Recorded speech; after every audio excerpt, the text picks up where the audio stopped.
2.5 minutes after 6 o'clock in Trinidad and Tobago. A bit of a variegated bougainvillea to start on this Monday morning. Hopefully you like the colors, not just of the flowers themselves, but the leaves as well. And I don't know how much you might like it, but I like it anyway. Good morning, everybody. Welcome to Morning Edition. It's Monday, the 14th of March, 2015. I'm Fazeer Mohammed. And we don't have our usual rundown, because it's not a usual morning, because it's not very often that you get the Prime Minister to join us on set at the start of Morning Edition. In fact, this is the first time on Morning Edition that we have a sitting Prime Minister here with us. And he is sitting, as you just saw, Dr.Keith Rowley. Thanks very much. Good to have you here with us, Prime Minister. Do you have a code name with Special Branch? Do they say the PM or RB, the region bull is here, or any kind of thing? I don't know. Maybe they do, but I don't know it. You don't know? When I worked in the volcano in Montserrat, I had a code name. What was the code name? Won't tell you. You won't tell me. You'll tell me the exploded one? I don't know. But all this entourage and so on, just as a small talk before we start the real... are you comfortable with all this entourage and so on around you? Well, I don't have any choice, but it makes my life quite different. And it's the most difficult part of the job. Like when you and the madam have to go around the savannah and maybe to buy snow cone and so on, all of them have to trail around behind you? Everything you do is a performance, and that's a different life. I've been accustomed to just being spontaneous, doing whatever I do, but now all of a sudden you're regimented, because you have to give notice here, people have advance, people have to do this, people have the jobs to do. So it's a different kind of movement. Well, once you don't have to buy snow cone for all of them, I suppose that's okay. But Prime Minister, we have a number of issues on the table, including West Indies cricket, which could take us throughout the morning. A month. A month indeed. But hopefully we'll get the chance to touch on it before we conclude in the first hour this morning. But let's talk first of all about governance, obviously. When last you were here with us, it was the Friday before the general election. The PNM prevailed. You talked on the night of September the 7th of being the Prime Minister for all of Trinidad and Tobago, urging the country to be mindful that difficult times were ahead of us.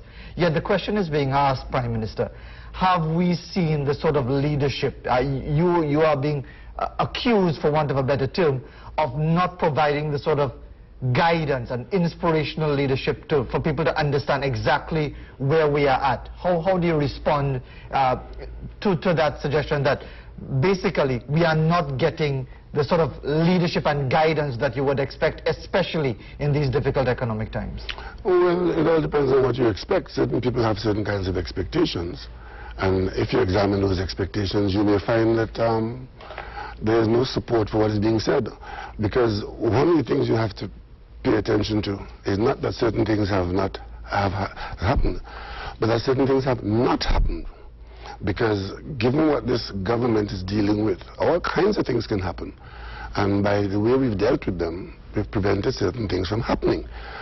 For example, we came into office on September 7th.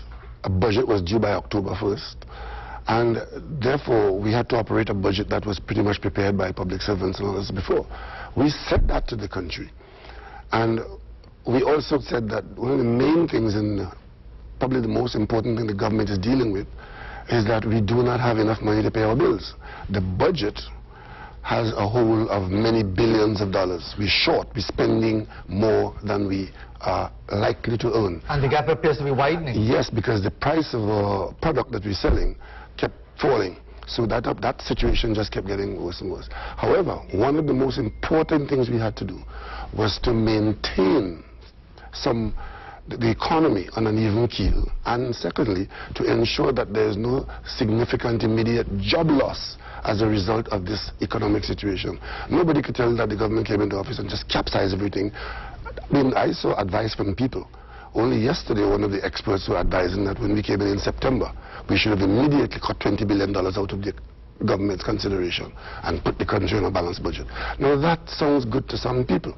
But if we did that, all now we'll be talking about something else. But has it been taking too long to get a real grasp of the circumstances of the economy? It sounds as if the PNM were unprepared for the realities that were very evident even before you went in office. Well, let's not talk in generalities. Let's talk specifically. Those kinds of conversations can only be properly engaged if you speak about specifics.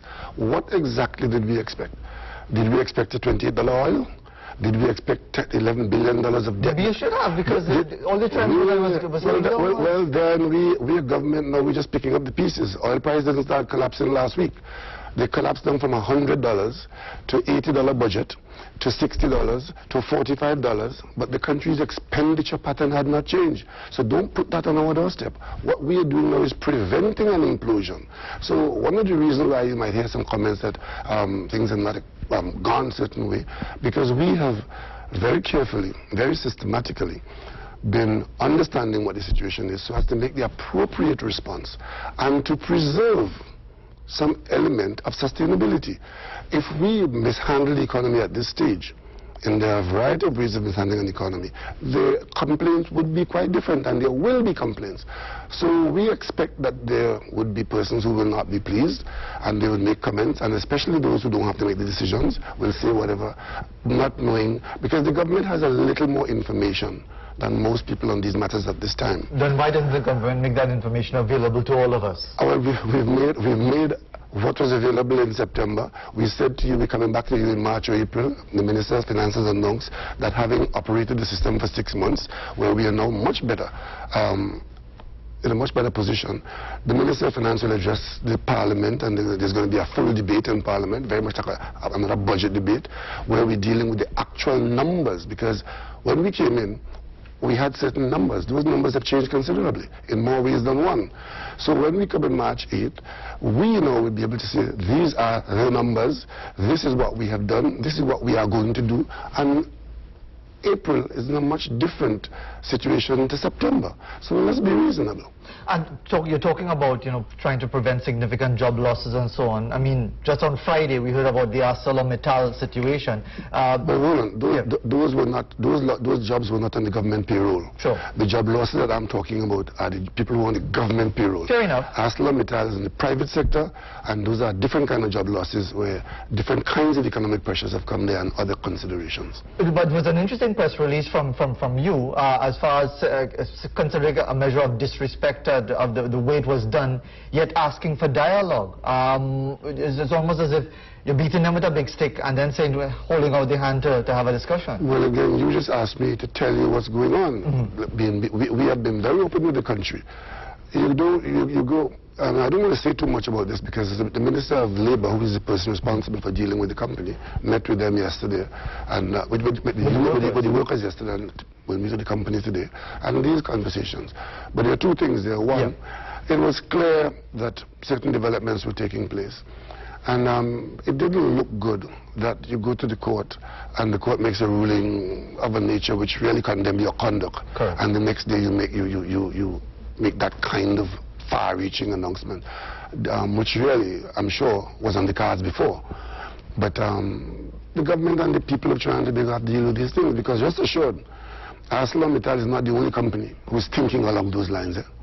So let's not get carried away with trying to think that this is a one-off situation. And in that context, Prime Minister, the response of the Labour Minister, Jennifer Baptiste-Primer, seems to be one in which, well, even if it was a last-minute call by ArcelorMittal for a meeting, to say, well, my schedule is already full and I didn't have time, it appears as if the government has its own agenda and is not prepared to meet the immediate demand. No, again, I said the government has a little more information because the government is directly involved.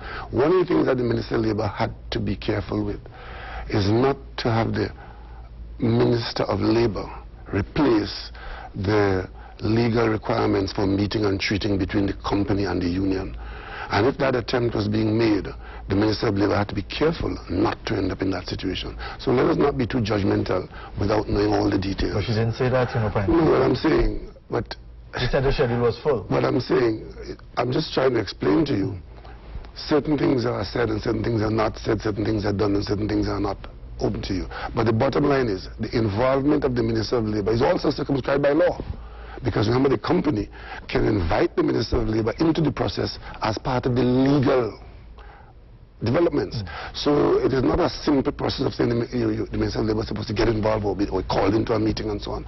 The calling of the Minister of Labour into a process like that, there are legal implications, and the Minister has to be guided by certain things. And given what would have transpired on Friday, I mean, we had the steel workers representatives, you know, celebrating their victory and talking about a meeting at 9 o'clock in the morning. Next, you know, badam, everybody get fired and the place get closed down. But you're saying that this is not the only company that is thinking. No, I'm saying rest assured that company may not be the only one that is thinking about handling its situation like that.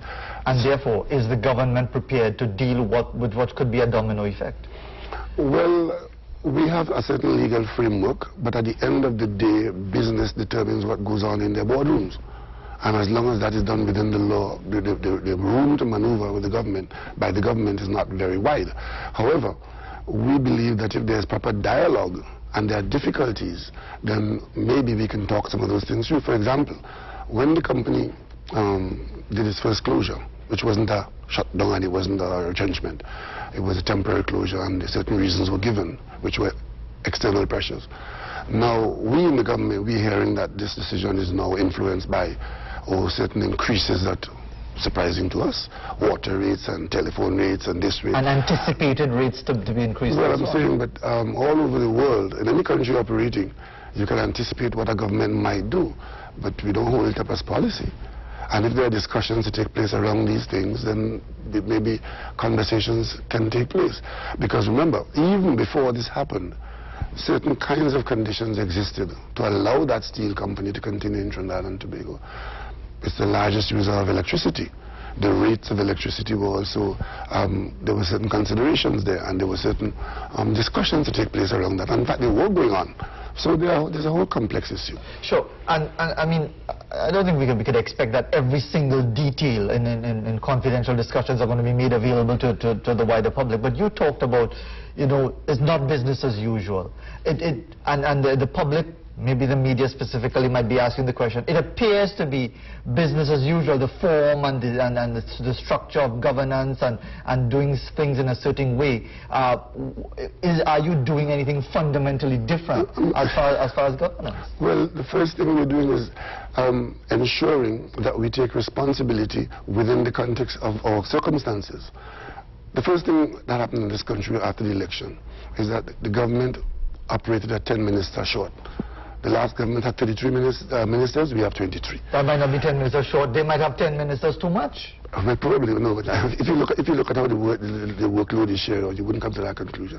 Then we started to treat with the whole question of what can this country afford to do with the resources available to us. So we have cut out the willy-nilly award of contracts. We've taken steps to reduce corruption as a way of cabinet governance in Trinidad and Tobago. We have cut out abuse of public resources. We have reduced public travel, even though we do have to travel to conduct business. That has been reduced considerably. We have reduced the level of certain things. And we have focused on ensuring that what we have is made available in the best way. And also, we have serious debt issues and borrowing issues. You've seen us come to the Parliament to lift the ceiling so that the government can continue to borrow to fund. Because right now, we are, to put it simply, somebody put it on the other hand, and I can put it very simply without wanting to panic anybody. Given what has happened to us as a country, we are currently living well above our means. And to do that means we have to borrow to pay our bills and to maintain what we have. This is what this government has been grappling with, to roll that back to a manageable situation while not worsening the situation as it exists. Aren't you compounding the problem by borrowing to spend? Well, how else will we get out from where we are? Because government borrowing is a feature of funding government operations. But if you have used up all your funding arrangements, you can't just close the door and walk away. There are bills to be paid, there's service of the country to be financed, and the question is, how do you do that against the background of significantly reduced revenues? And of course, there are demands being made on the government. People will say, look, as long as I get my money, or I get my job funded, or I get this, fine. But the government can't see it like that. The government has to see the wider pictures of what the country can do. For example, if we had put in the budget of this year is I think $4.5 to $5 billion of monies owed to public servants by way of an agreement to increase their pay. That money has to be found. When that decision was made to do that, the money wasn't there. but the government has committed to do that. That commitment is a contract. So this government has to find that money to pay.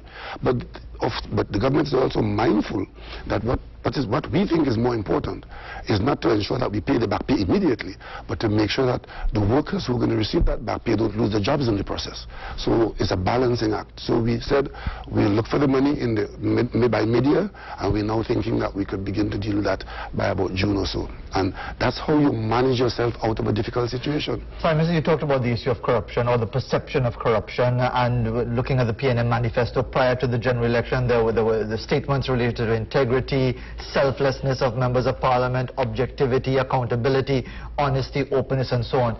We can't get away from the issue involving the housing minister, Marlene MacDonald. You talked about people flagellating within the absence of information, but information has been provided in the public domain related to the Calabar Foundation, even previously in relation to the award, the influence to award a home to someone who is deemed to be close to the minister. Have you been, to cut a long story short, have you been blocking for the minister? And the answer is no, because you see, one has to get to the specifics of the allegation. What exactly is the allegation? When I first heard about this as Prime Minister, it was that the minister had an HDC house, and that was a no-no. As a former Minister of Housing, the minister had an HDC house which she owned. Then I heard she had 4 houses. Then I heard that she had given somebody a house while being Minister of Housing, and that she had, a whole series of allegations of moving target. At the end of the day, none of those things turned out to be true. But of course, they have excited the public interest, because as the allegations are made, the public gets involved in knowing these things and objecting to them if they were true. Then it boils right down to the fact, what exactly is the allegation? And as far as I'm aware, the last allegation which is surviving is this Calabar thing. Yes. But I do know that that was an issue even before we came into election. At screening time in the PNM, certain persons had made that a cause célèbre. I also knew that that matter went to the Integrity Commission. I also knew that the Integrity Commission looked at whatever information they had, and they made a decision which did not support the allegations. If the Calabar issue is now before the Integrity Commission again, right, then what are you asking me as Prime Minister to do? On the basis of the same kind of information, to make a decision while the Integrity Commission would have seen more than I have seen. Because remember, the Integrity Commission is the body corporate, the body under the Constitution, to examine the conduct of persons, like in this case where allegations are being made about the conduct of persons. Because, you know, something might appear one way to you, and when you examine it, it is not as it appears. And recently, take for example the Minister of Planning and Development. Yes. She did some private transaction involving cash. And of course, it excited the population as to what is this. And the question was, when you got down to the allegation was the minister had cash that she couldn't explain. And of course, that was a serious matter. Yes. Very serious matter. However, on proper examination, turns out it was a private transaction where the minister had moved her private funds from one place to another. But was it inappropriate of you, Prime Minister, to comment on that and maybe raise issues about trust in relation for citizens? You talk. Wait. Is it appropriate of me to answer questions put to me by the media? Yeah. Inappropriate? Well, it's how you media. It's how you respond. You see, you deal with sound bites. I deal with the whole conversation. Sure. There were 5 questions put to me on this matter, and any one of them I could have said anything that would have been damaging to them. I was asked 4 questions, and on all of them I was very measured in my response. The last question was, are you comfortable with the situation? Yeah. And I said no. Right? And I went on to point out that at an earlier time, there was a similar situation, because one of the 5 questions they asked me, one of which was my own situation. Yeah. Do you have an account in the bank? I said yes. Are you going to move it? No, I said no. I mean, because I could have said yes, I'm moving my account. If I was doing what I'm accused of doing, I wouldn't maintain an account in the bank. And then I went on to point out that at an earlier time, I did move my account when I did have a problem with certain things in the bank, and I said I would move my account and I will return when certain things have changed, and I have done so. None of that made the news. None of that made the condemnations. But that was the conversation. Yes. What was the conversation? The Prime Minister said he has no confidence in FCB. Right? What I said in response to a question, because when the media puts a question to me, are you comfortable? And I said no. But how could be comfortable in a situation like that? So PM, you're in this thing for over 30 years now. Surely you're aware that yes, it is a soundbite sort of culture with the media, and therefore anything that you say that appears to be adverse to let me ask you a question. Sure. Are you comfortable about information of a private transaction in the bank being made known to the public? Once it's legal, I really don't care, PM. Well, we think different. But it wasn't a comfortable situation. At the end of the day, it was clarified, and all parties have, as far as I'm aware, what I know, all parties can explain their conduct. And I think all's well that ends well. But in the meantime, when it was being assumed that there was a minister who was handling cash that she couldn't explain, that was a matter that attracted the Prime Minister's attention. Do you think that the nation will accept that you and together with the Attorney General have pronounced on the No, we have not pronounced. We have addressed the facts of the situation. That's what we've done. In relation to the other matter involving the housing minister, isn't it simple? You are the Prime Minister. You are the one who hire and fire as far as the cabinet is concerned. But there has to be a basis for hiring and firing. I can't just get up willy-nilly and hire somebody. And I can't just get up willy-nilly and fire somebody. That's what I'm saying. We confine ourselves to the facts. And of course, the interpretations of certain facts or certain allegations might be different. But facts are facts, Prime Minister. Yeah, but I'm saying, so when you have the facts, then you are in a position to take a certain position. Some people might take a position based on other kinds of information. But from where I sit, if the facts were as they were held out to be, then there might have been a completely different decision. As you talk about the Integrity Commission, we're going to go to a break very shortly, and we're inviting your comments as well. We'll get your own reactions after this interview with the Prime Minister here on Morning Edition after the 7 o'clock hour, by the way. You appear to give us a leg break and a googly in dealing with the Integrity Commission. In being interviewed, and you were on the move, you said that they take very long. They seem to, you're not happy with it. But isn't that true? It is true, but now you're saying let the Integrity Commission deal with it. Because whether they take long, whether they do it with integrity or not, they are the body under the Constitution to deal with allegations of misconduct of public officials. I can't change that. That's the law. So when you're asking me, especially when you're making demands based on statements that may not even be factual, or where the circumstances may not be as you're holding them out to be, and you're calling on me to take action, I'm saying don't ask me to do things that defy reasonable conduct. And there's a body, and in this particular case of Marlene McDonald and Calabar Foundation, yes, that is a matter which has already attracted the attention of the Integrity Commission, on which they've made a ruling. And if persons have additional information which don't significantly change the circumstances to the Commission, I don't think it's proper for me to decide, well, okay, I am now going to treat with it as something new. It is not anything new. We're going to take a break and continue our dialogue with the Prime Minister, Dr.Keith Rowley, coming up to us 6:31 in Trinidad and Tobago. Hopefully, we will have enough time to touch on the many issues on the table in relation to governance in Trinidad and Tobago, and the other issue in the region concerning West Indies cricket, of which the Prime Minister has also been involved and has commented in a rather forthright manner on that. He's certainly been hitting the six in that regard. We'll find out if he'll play with the straight bat when we come back.